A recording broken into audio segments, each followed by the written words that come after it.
Many people, when they think about technology, they think of it as really isolating. But what if I told you that using technology can actually bring your family closer together?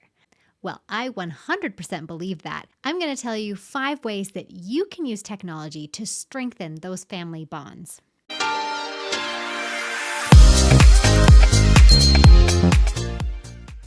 Welcome to Family Tech, where I help you be the tech expert of your home. Today, we are talking about 5 ways that you can use technology to strengthen the bonds within your family. Technology can get a bit of a bad rap to be isolating. Your kid spends all their time on their phone in their room or playing video games, and you're not spending any time together as a family. Well, technology can do that, but it can also bring your family closer together. So, the first way that you can use tech to strengthen your family bonds is actually playing video games together. My family loves to play video games together. And often we will say, like on specific days, like maybe Sunday, where they generally don't get to play video games, we do allow family members to play video games if we're all playing together. And it's actually some of the most fun that we have together as a family. A few of our favorites, obviously, the Nintendo Switch gives you such an array of family-friendly games that you can play together. Our favorites include Mario Party and Mario Kart. Mario Party is kind of like a video game mixed with a board game. So you have a board and you are moving your pieces around the board and there's different events. And then you have these mini games where you're competing against each other for various coins or other prizes. So it's really fun to play with a group of people, and we really do enjoy playing Mario Party together. The other one that's really fun, obviously, is Mario Kart. It's just a kart racing game where you are racing to the finish line. Sometimes that can lead to maybe a little less family bonding when you start butting heads about who is winning the most. But overall, as long as you don't have any super competitive family members, then you will have fun together playing those video games. Now, often VR headsets can get a bad rap for being super isolating because you've got this headset and you are just basically in your own world, quite literally. But there actually are a few games for VR headsets that you can play together as a family, even if the other family members do not have a VR headset on as well. So one of our favorites is Acron. And this game is actually just about a squirrel trying to gather nuts for the winter.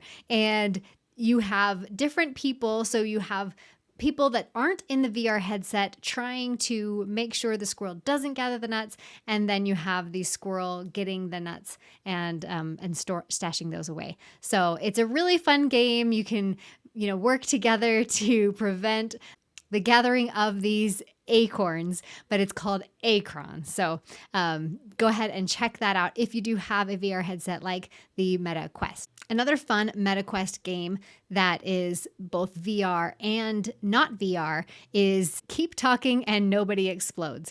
What you have going on in this game is the VR headset is trying to defuse a bomb, and the people who do not have the headset are trying to read instructions and relay those instructions to the person defusing the bomb. And so if you're all successful, you defuse the bomb, nobody explodes, and it's a really good problem solving and working together type of game where you can really learn some real life concepts through this video game and you're having fun bonding together. Now, if you don't have a VR headset or a Nintendo Switch or any other type of gaming system, you can play some of my favorite games to play together as a family, and that is the Jackbox games. If you were growing up in the 90s, you might remember a game called You Don't Know Jack. Well, it's from the same creators, and it is a collection of games that you can really play online together. It's basically available on almost every single platform. So even if you have a Roku or if you have a Amazon Fire Stick or anything like that,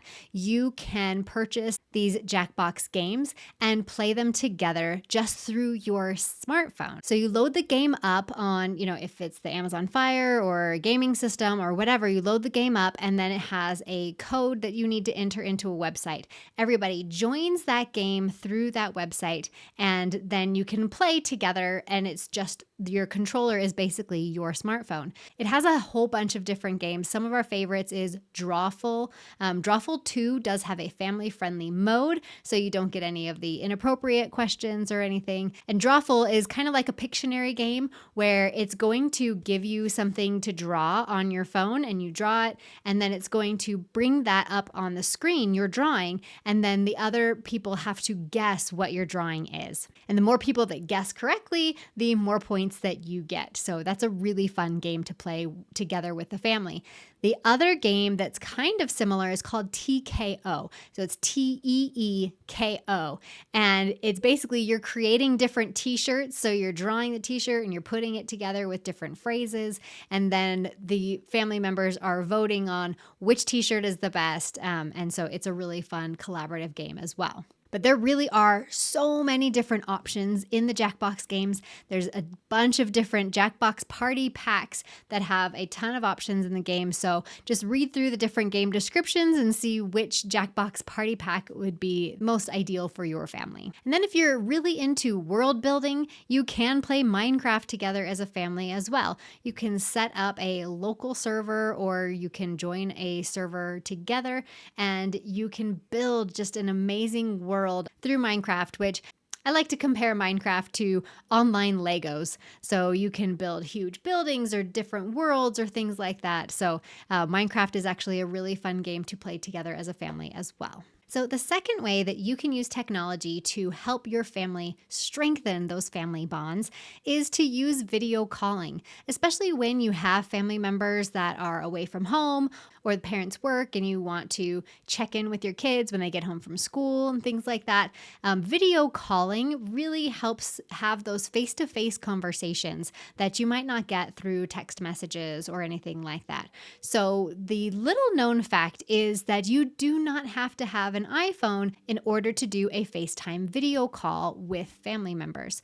Just one person in the group needs to have an iPhone, and then they can send an invite to the other family members through that iPhone. So once they send that invite to another family member, then if they have an Android device, they can click the link in the text message that they get and open up this FaceTime call with the person with the iPhone. So you can have a FaceTime call between iPhones and Androids and enjoy that face-to-face interaction. However, one of my favorite video messaging tools is Marco Polo. And what I really love about Marco Polo is that I can send a message and then my friend or my family member can watch that message whenever it's convenient for them. With a FaceTime call, you are live and talking to that person. So if you get that FaceTime call when you are in a meeting or doing something else, you're not going to have that in the moment reaction. But with a Marco Polo, I can pull up Marco Polo exactly when the thing is happening,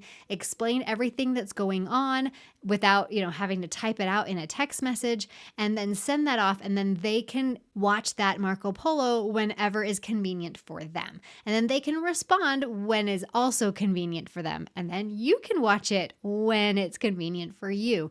So what I love about Marco Polo is the ability to have that face-to-face interaction, but it doesn't have to be live and in your face right that minute. And if you're an Android family like ours and you don't have access to an iPhone to do a FaceTime call, you can use Google Meet to do the same thing. And what's great about Google Meet is that is not specific to just Android devices. You can have your iPhone friends install Google Meet and have those video calls between different platforms. So sometimes text messages, things get lost in translation and you don't see tone or facial expressions or anything like that. So it's important to have those video calls to make sure that you really are understanding each other and improving that relationship over time. So the third way you can strengthen family bonds through technology is using group messages. Now, I know I just said that it's important to have face-to-face conversations, even if that face-to-face is through technology, but I do love my group messages for other reasons. So let's say you do the Wordle every day and every member of your family does the Wordle every day. Well, you can create a Facebook group for your family and you can share your Wordle results with your family members. I'm not the kind of person that's going to post my Wordle results on Facebook or anything every day, but I do want to share it and I want to see my family members' results or my friends' results. So I'm going to share it with very, very specific people and they're going to share theirs with me. So we can have that fun interaction through a group messaging platform like Facebook Instant Messenger. You can have a group message through Instagram, or you could even set up your own Discord server. So I have a whole video about how to use Discord, and it's not just for gamers anymore. So you can have a Discord server just for your family, and it can be a really easy way for everybody to continue to communicate through that Discord server instead of through a messaging platform like a text group message or Facebook group message. And what's great about that Discord server too is you can separate it out into various categories. So you can have your Wordle group, so all of the rest of your messages don't get lost in all of those Wordle sharings, or you can have a different category for your vacation coming up, so you can be planning that together, or you can have a different category checking in on who's going to be home when and things like that, just logistic day-to-day things as well. Having that online interaction, even if it's with the people that you live with on a daily basis, is a really fun way to continue to strengthen those relationships even when you are not in the same house. So if your kids are at school or if you are at work, then you can continue to share your Wordle for the day or share your Duolingo streaks or anything like that.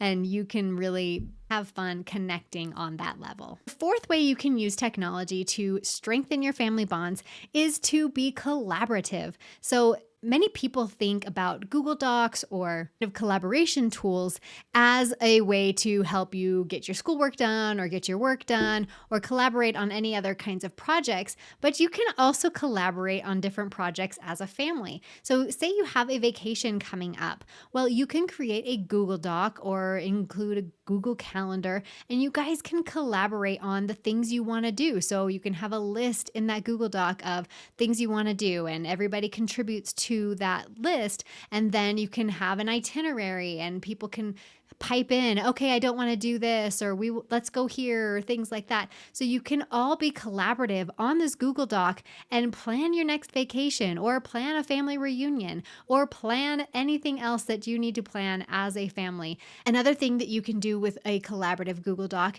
is do family goals or individual goals, but you can all track it together in this Google Doc. And you can generate a family mission statement or a mission statement for the year 2025. Anything that you want to collaborate with your family on, you can create a Google Doc and really help strengthen those relationships because everybody is getting a say in what is happening and it feels really collaborative and the entire family is on the same page. Finally, the last way that you can use technology to strengthen the bonds within your family is to do family history work. And I don't just mean looking up your ancestors and trying to find out who they are, although that is a part of it. What you can also do is record stories from your grandparents or from your parents and put those together on a website. You can use something like Ancestry or Family Search, and you can add memories to different family members, or you can pull up memories from family members and talk about those. Right before my grandfather passed away, my brother sat down with him and recorded all of his stories from World War II. The fact that we have these stories recorded on video is something that I am so forever grateful for. And so you can pull these stories up, these videos up together as a family and talk about things that happened to the people in your family. So you could also start scanning your family photos and putting those together in a scrapbook together. Again, everybody has a say like, oh, I don't like that picture. I don't want that one included. So this is all part of family history, whether it's your own family history in just your immediate family or your extended family history. And it is actually really fun to find stories from your ancestors' past. So when I was digging into my dad's side of the family, there was a giant story about my great-great-great grandmother who beginning was very tragic. Her husband and her son died, and then she got remarried, and then they moved to California. And this is in 1850. I'm a legit 49er. My ancestors had a gold mine in 1849. As I was digging into her story, I was able to find newspaper articles and other things, and it's fun together as a family. It's kind of like a scavenger hunt as you're digging through and finding out more information about the people in your life. Not only that, you can talk together as a family and say, okay, we need to get grandpa to sit down and tell his stories. And so we can record that, and then you can edit it together and things like that. Looking into your family's history is a really great way to bond together as a family. So there you have it, 5 ways that you can use tech to strengthen your family bonds today. Please let me know in the comments if you have other ways that you use technology in your family to strengthen your family bonds. I'd love to hear about it. Don't forget to like this video and subscribe to this channel for more ways that you can be a tech expert of your home. We will see you next time.